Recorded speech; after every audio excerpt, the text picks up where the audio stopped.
ଆଜି ଏମିତି କ'ଣ ହେଲା ଯେ ପିଲାମାନେ କଲମକୁ ଲେଖିବା ପରିବର୍ତ୍ତେ ମୁଣ୍ଡରେ ଘଷିବା ଆରମ୍ଭ କରିଦେଲେ? ଆଗକୁ ଚାଲନ୍ତୁ ଜାଣିବେ। ସମସ୍ତଙ୍କୁ ସୁପ୍ରଭାତ। ମୋବାଇଲ ସ୍କ୍ରିନକୁ ସ୍କ୍ରୋଲ କରୁ କରୁ କେତେବେଳେ ଯେ ପୁରା ଗୋଟିଏ କପ୍ କଫି ସାରି ଦେଇଥିଲି ନିଜେ ବି ଜାଣିନି। ଜିମ୍ରେ ଲେଗ୍ ପ୍ରେସ୍ରୁ ଆରମ୍ଭ କରିଥିଲି ଆଜିର ୱାର୍କଆଉଟ୍। ଲାଇଟ୍ ୱେଟ୍ରୁ ହେଭି ୱେଟ୍ ଯାଏଁ ଯିବା ପରେ ଲେଗ୍ ଏକ୍ସଟେନସନ୍ର 3ଟି ସେଟ୍ ଓ କାଫ୍ ରେଜେସ୍ର 4ଟି ସେଟ୍ ସାରି ଶେଷ କରିଥିଲି ଆଜିର ସେସନ୍। ବ୍ରେକଫାଷ୍ଟରେ ଓଟ୍ସ ମିଲ୍ ପ୍ରସ୍ତୁତ କରିଥିଲି, ଯେଉଁଥିରେ ଥିଲା 50 ଗ୍ରାମ ଓଟ୍ସ ସହ କିଛି ଡ୍ରାଏ ଫ୍ରୁଟ୍ସ ଓ ଗୋଟିଏ ସେଓ। ମୋର ଫେଭରାଇଟ୍ ମ୍ୟାଙ୍ଗୋ ଫ୍ଲେଭରର ହ୍ୱେ ପ୍ରୋଟିନ୍କୁ ଆଡ଼୍ କରିଥିଲି ଆଜିର ମିଲ୍ରେ। ବିଦ୍ୟାଳୟରେ ନବମ ଶ୍ରେଣୀ ପିଲାମାନଙ୍କର ଅଭିଯୋଗ, ଆୟନିକ ଯୌଗିକ ଆମ ଦ୍ୱାରା ହେବନି ସାର୍। ମୁଁ କହିଲି ହେବନି କ'ଣ?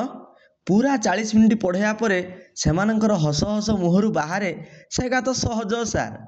ପରେ ପଦାର୍ଥର ଚାର୍ଜିତ କଣିକା ଅଛି କି ନାହିଁ ଜାଣିବା ପାଇଁ ଯେମିତି କଲମକୁ ମୁଣ୍ଡରେ ଘଷିବାକୁ କହିଦେଲି, ସେମାନଙ୍କୁ କିଏ ବା ଆଉ ଅଟକେଇବ? ଶେଷରେ ସେମାନଙ୍କୁ କହିଲି ଯେ ପଦାର୍ଥ ଦୁଇଟିକୁ ପରସ୍ପର ସହ ଘଷିଲେ ଚାର୍ଜ ଉତ୍ପନ୍ନ ହୁଏ ଓ ସେମାନେ ପରସ୍ପରକୁ ଆକର୍ଷଣ କରନ୍ତି। କ୍ଲାସ୍ ପରେ ପ୍ରି ମେଟ୍ରିକ୍ ସ୍କଲାରସିପ୍ କାମ କରିଥିଲି। ଡିନର ପାଇଁ କ'ଣ କରିବି ଭାବି ଚିକେନ୍ ଆଣି ଆରମ୍ଭ କରିଥିଲି ଆଜିର ପ୍ରସ୍ତୁତି।